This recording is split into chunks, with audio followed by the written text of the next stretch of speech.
Hi, welcome if you're new here. You may know me as Female Farmer Rancher, but I'm going to start going by retired Female Farmer Rancher. So here I am in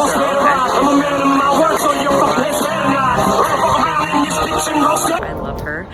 And I'm in Brazil for my best friend's wedding. And in the journey of this, it's important that I'm still trying to stay on track and learn different exercise habits, different